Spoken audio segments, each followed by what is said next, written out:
तो महाराष्ट्र की राजनीति में एक बार फिर बड़े सियासी बदलाव को लेकर हलचल तेज हो गई है। कांग्रेस और राष्ट्रवादी कांग्रेस पार्टी शरद पवार गुट के बीच संभावित विलय को लेकर अंदर खाने बातचीत चल रही है। हालांकि अभी ये बातचीत महाराष्ट्र की इकाई तक ही सीमित बताई जा रही है। महाराष्ट्र की सियासत में कांग्रेस और राष्ट्रवादी कांग्रेस पार्टी शरद पवार गुट के विलय को लेकर हलचल तेज हो गई है। दोनों दलों के बीच मर्जर को लेकर बातचीत जारी है। हालांकि दोनों पार्टियों ने अभी तक इस पर कोई आधिकारिक बयान नहीं दिया है, लेकिन दोनों पार्टियों के विलय को लेकर बातचीत महाराष्ट्र की इकाई तक ही सीमित बताई जा रही है। सूत्रों के मुताबिक एनसीपी शरद पवार नेतृत्व पार्टी के अंदर विलय को लेकर सहमति बनाने की कोशिश कर रहा है। राज्य स्तर पर आम सहमति बनने के बाद ही इस प्रस्ताव को दिल्ली भेजा जाएगा, जहां दोनों पार्टियों के शीर्ष नेतृत्व अंतिम फैसला लेंगे। लोग तो उसका स्वागत करेंगे, वेलकम करेंगे। और जहाँ तक मैं समझता हूँ कि जहाँ तक विचारधारा का सवाल है, तो एनसीपी की विचारधारा और कांग्रेस की विचारधारा में कोई अंतर नहीं है।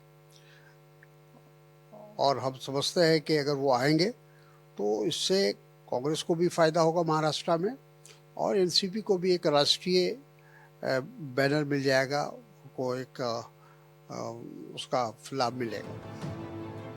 महाराष्ट्र विधानसभा चुनाव से पहले भी दोनों दलों के शीर्ष नेताओं के बीच मर्जर को लेकर बातचीत हुई थी, लेकिन राजनीतिक हालात के चलते मामला आगे नहीं बढ़ पाया।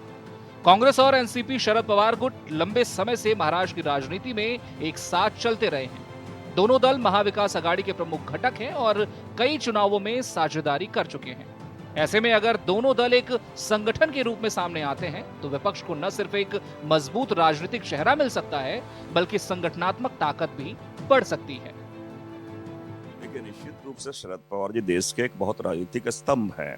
और मैं एक बात जरूर कहना चाहूंगा कि अगर भारत जोड़ो यात्रा के वक्त राहुल गांधी जी ने पूरे देश के समक्ष उन्होंने जो संविधान बचाने की मुहिम छेड़ी थी, संविधान का मतलब है कि पूरे संवैधानिक मूल्यों को, प्रजातांत्रिक मूल्यों को और उनके संस्थानों के जो तटस्थता है, उसकी जो महत्ता है, उसको कैसे बरकरार रखे।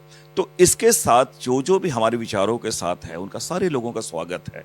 और हर दल अपने में समझ उनको निर्णय करना है कि संविधान के साथ जाना है या कि फिर भारतीय जनता पार्टी के साथ जाना, उस खेमे में जाना है, तो स्वतंत्र है इसके लिए।